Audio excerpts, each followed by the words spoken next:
Fulks Run, Virginia ain't the kind of place where people scare easy. But one night in 2015, campers found out the woods there play by a whole different rule book. Around midnight, one of the campers spotted something crouched on a hill. Huge, white, and way too big to be any normal animal. When it stood up, they realized this thing was 8 to 9 feet tall, with shoulders that looked like a refrigerator covered in fur. It spotted them and started charging down the hill straight at them. The only thing between it and them was the river.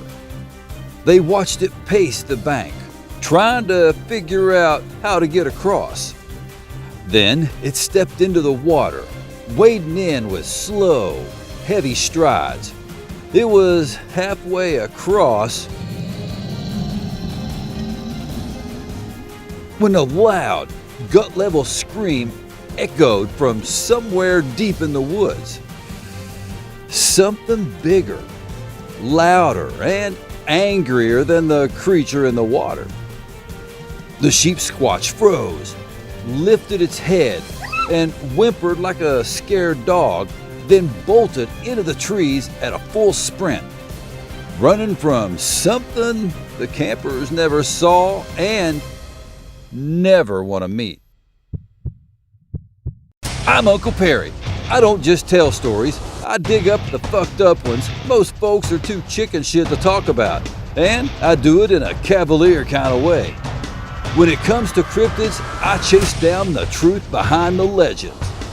Today, we're stepping into the legend of the Sheepsquatch, the creature that's been haunting Appalachian ridgelines, riverbanks, and back roads for generations.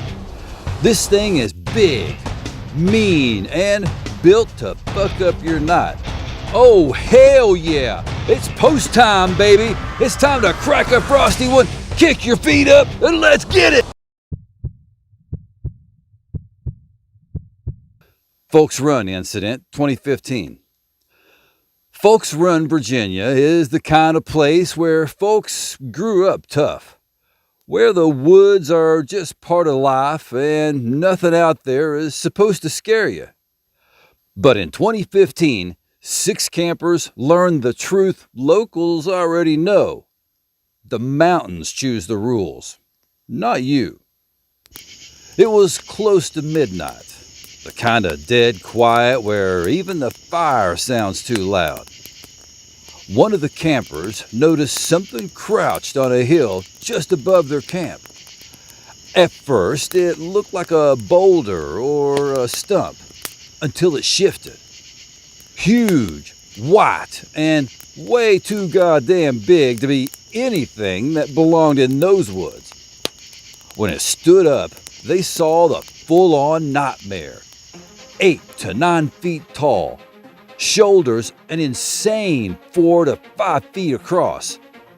The guy who spotted it yelled for the others, and before anyone could fucking breathe, the creature locked eyes with him and charged straight down the hill. No fucks given, just raw, primal aggression. The only thing between them and the big, pissed-off, wool-covered linebacker was the river. They watched it stomp along the bank, pacing, snorting, and huffing like your sister at Walmart on tax refund weekend. Then it stepped into the water and started wading toward them with slow, heavy, pissed-off strides. With its fur soaked down, they said it looked like a bipedal dog, broad-chested and muscular. Something that shouldn't exist anywhere on this planet. It was halfway across when a deep, gut-level scream ripped through the woods from somewhere a few miles away. Not a normal sound. Something bigger, louder, and angrier. The Sheepsquatch froze.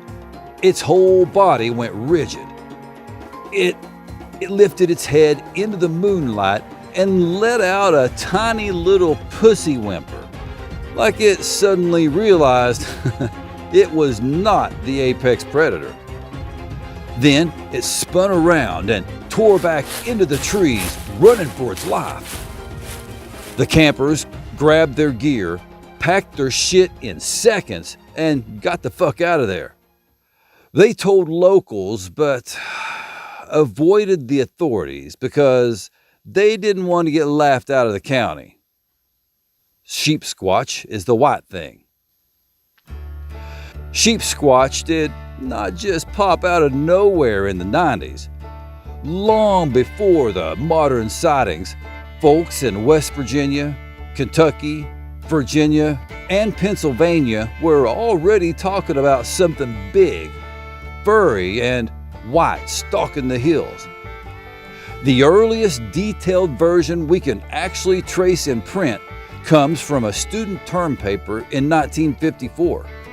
A Kanawha County kid named Thomas Burford turned in a topped folktale. A Kanawha County kid named Thomas Burford turned in a topped folktale called The White Thing. He said the story was already pretty common in the county, which means he was writing down something the old-timers had been passing around for years, not inventing a monster for a grade. Then, in 1965, Ruth Ann Musick published The Telltale Lilac Bush, a collection of West Virginia folklore, which one of the stories in there is also called The White Thing. In that one, a woman was riding home from church on horseback when a white beast charged at her out of the trees. She escaped, but the next morning, the horse was dead in the yard with nearly all of the flesh torn clean off the bones. Fast forward to 1994, and a former Navy seaman claimed he saw the same kind of creature break through the forest near a creek. The creek water reeked of sulfur. He watched it kneel down and drink for a few minutes before crossing the water and headed toward the road like it owned the place. He said he observed it long enough to know it was absolutely not a normal fucking animal before it lumbered back into the brush. The White Thing and Sheepsquatch are described the exact same way, seen in the same places, and treated like the same creature. Put it all together, the sightings make it pretty damn clear this thing has been around far longer than anyone realizes. Boone County Road Rage. In 1995, Sheepsquatch decided it was done playing peekaboo in the woods and decided to square up to a vehicle. A couple was driving through Boone County late one evening when they spotted this massive white creature sitting in a ditch like it was waiting on a bus. Curiosity got the better of them, so they slowed down to get a better look because, of course they did. They said it matched the descriptions people keep giving over and over. Huge, white, and built like something that shouldn't exist. However, they added one detail that really fucks with your head. They swore the damn thing had 4 eyes. Not glowing reflections, not a trick of the headlights, but 4 real eyes staring back at them. Before they could even process that nightmare fuel, the creature launched itself out of the ditch and straight at the car. No warning, just full-on attack mode. The couple freaked out and floored it. As they passed the beast, it shoulder slammed the side of the vehicle. They didn't stop until they were home and behind a locked door. Several hours later, when they finally went outside to check the damage, the side of the car was covered in massive dents and long scratches like something with claws the size of kitchen knives had raked across it. This time, it brought the fight to them, and it left a calling card. Camping Nightmare. In 1999, Boone County got another taste of the Sheepsquatch. Ew. And this one damn near sent 2 campers into heart failure. They were out in the woods at night, sitting around a bonfire, drinking a beer, just minding their own business. Then they started hearing something big, snorting and scuffling around the edge of their camp.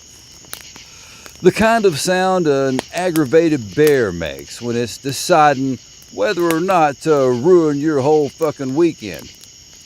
Whatever it was stayed just outside the firelight, circling, pacing, kicking up leaves like it was getting itself worked up. Then, without warning, the Sheepsquatch exploded out of the darkness and charged straight at them. No hesitation, no testing the waters, just full speed at 2 people who were absolutely not ready for that kind of bullshit. The campers did the only smart thing they could do. They ran like hell back toward their house, sprinting through the yard while the creature thundered after them. It chased them all the way to the edge of the forest, then stopped dead at the tree line, like it had hit an invisible wall. That's when it let out a terrible scream. Something so loud and raw it stuck with them long after the night was over. Then it turned around and walked back into the woods like it had made its point. The next morning, they went back to the campsite and found the whole area torn to shit. They said it looked like something had taken a tiller to the ground and ripped everything up. Like the creature had thrown a temper tantrum after they escaped. Mason County link. Mason County is where the Sheepsquatch stories stop feeling like simple monster sightings and start drifting into the kind of government shit that makes people lower their voices. This is the TNT area in Point Pleasant. If that sounds familiar, it's the same patch of land tied to old military bunkers and decades of whispered rumors about chemical spills nobody ever officially owned up to, and the Mothman sightings. Folks around there swear something nasty leaked into the soil and water back when the place was still active, and whatever was drinking from those creeks and ponds sure as shit did not stay normal for long.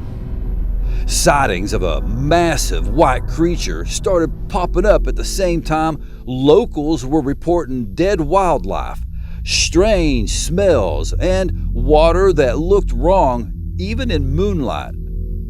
People claimed the beast moved like it was in pain, like something had twisted it into a shape nature never intended. The idea that the Sheepsquatch might be a byproduct of military waste is not new around Mason County. Shit, it's practically fact at this point. A creature born from runoff, mutated in the dark, wandering the same woods where the government once buried things they didn't want anyone asking about. Whether it's true or not, the locals will tell you one thing. Monsters do not just appear. Something makes them. 2 hunters encounter. In 2004, 2 young hunters in Breckenridge County, Kentucky, found out the hard way that the mountains out there are hiding something way bigger than deer. Dakota Cheeks and Ricky Joyce headed into a remote stretch of timber with Ricky's grandparents' cabin as their base camp.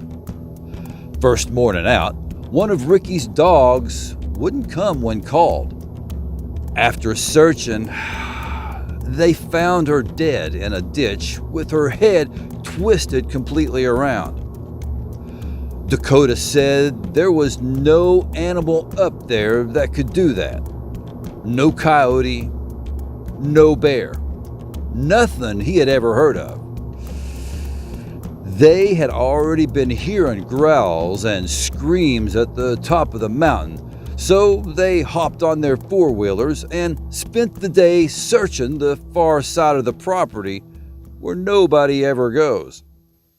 They found nothing, but that night, the weird shit started up again. Something walking around their camper. Then, around 5 in the morning, the dogs went apeshit. Whatever was out there slammed into the trailer hard enough to make the frame bend. Then it stomped away. Later that evening, they went back out. Just after dusk, they crossed a cemetery and rolled into an open field. That's when they saw it. Ricky thought it was a tree at first, tall and hunched. But then it moved. White, massive, long arms, talons, easily 9 feet tall. When it noticed them, it let out a gut-turning growl and charged. They fired at it, then hauled ass back to the cabin, still firing at it along the way, not sure if they hit it. Ricky said it was the scariest fucking moment of his life. He said the monster made him believe the unbelievable. Lore. Appalachian folklore has been talking about white beasts long before anyone slapped the name Sleepsquatch, damn it. Appalachian folklore has been talking about white beasts long before anybody slapped the name Sheepsquatch on anything. Stories about pale creatures were already drifting through the mountains in the same way old ghost tales do. Folks talked about white creatures slipping between the trees, watching from ridgelines, or trailing travelers on back roads. These weren't polished campfire stories. They were the kind of rough, half-whispered accounts people only shared with neighbors they trusted. And the details stayed weirdly consistent, no matter who told them or how far apart the hollers were. And if you go even deeper, Cherokee lore talks about the sudden appearance of a white wolf as a sign of magic or premature death. Over time, that white wolf morphed into a white dog in Appalachian stories. A huge, powerful creature with matted fur that shows up on lonely roads, follows people home, and sits outside houses like it's waiting on Amazon. The catch is that the white dog is only seen by the person who is about to die or by someone close to them. Once it appears, that person is marked and dies tragically within days. One man told a story that was passed down from his grandmother about riding home from church when something erupted from the forest beside the road. He described a 4-footed, pure white beast, bigger than a dog but not quite horse-sized, with a mouth full of razor-sharp teeth and a scream that sounded like a woman in agony. Other descriptions paint the creature as a bear-sized quadruped with wool-like fur, a long, pointed head, saber teeth, small goat-like horns, raccoon-like forepaws, and a long, hairless tail like a possum. Most say it reeks of sulfur, tying it to the TNT area in Mason County. But that smell might just be a musk gland like the ones found in weasels and skunks. Either way, the mountains have been talking about this thing for a long damn time. skeptical explanations. Skeptics love to jump in and say the Sheepsquatch is nothing more than a big misunderstanding. And honestly, they come in swinging with the same usual greatest hits. The most common explanation is misidentification. Bears are known to stand on their hind legs, especially when they're curious or pissed off. And to someone not used to Appalachian wildlife, a bear doing that in the dark can look like a whole different creature. Others say people are just seeing large dogs, wolves, or even feral livestock and freaking out because the lighting is bad or the weather is messing with visibility. A white animal in fog or moonlight can look way bigger and way weirder than it actually is. Then you get the folks who swear the sightings are just mange-ridden bears, their fur patchy and pale, making them look like some kind of fucking mutant. Some skeptics even blame albino livestock wandering too far from home, or mass hysteria triggered by the isolation, or mass hysteria triggered by the isolation of the hollers. When you live deep in the mountains, far from neighbors, every snap of a twig can feel like a threat. They argue that once a story like Sheepsquatch gets into the local culture, people start seeing shapes in the dark and filling in the blanks with whatever monster is trending at the time. According to them, it's not a cryptid at all. It's just a mix of nerves, bad lighting, and animals people ain't used to seeing up close. Believer explanations. Believers look at all these sightings and say the Sheepsquatch is not some confused bear or mangy dog. Hell no! They ain't no polar bears in West Virginia. They think it's something older, stranger, and way more dangerous. One of the biggest theories is mutation. The idea that whatever this creature used to be got twisted by chemicals or radiation leaking into the mountains. Between the TNT area, old military dumps, and God knows what else buried in those hills, people think something drank the wrong water and came out the other side looking like a dirty, wool-covered fuckscape. Then there's the woolly hominid theory. The idea that Sheepsquatch is part of the Bigfoot family tree, just a weird cousin branch that adapted differently.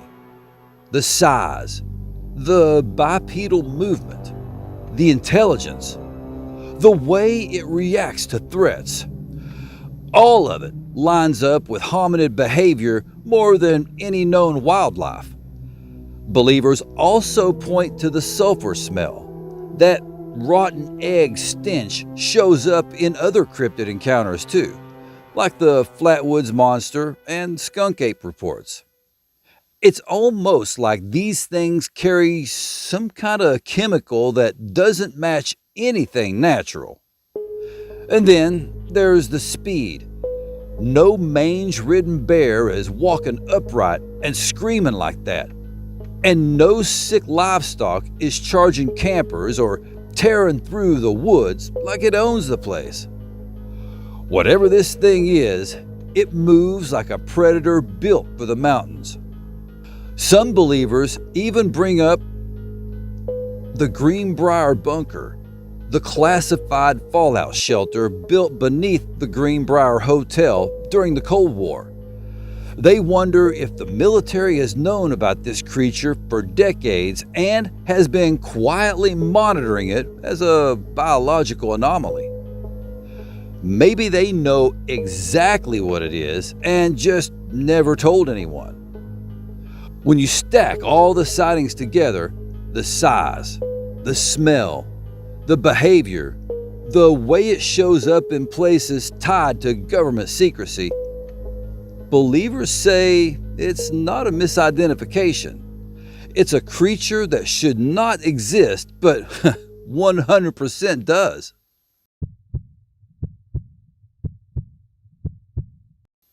After stacking all these sightings together, one thing is pretty goddamn clear. Whether this thing is a mutant born from chemical runoff, a spirit ripped out of old mountain folklore, or just a beast science has not gotten around to naming yet, the people of Appalachia are not sitting around waiting for some PhD to tell them what they saw. They know what the hell just walked across their fields, chased their trucks, and screamed out in the dark.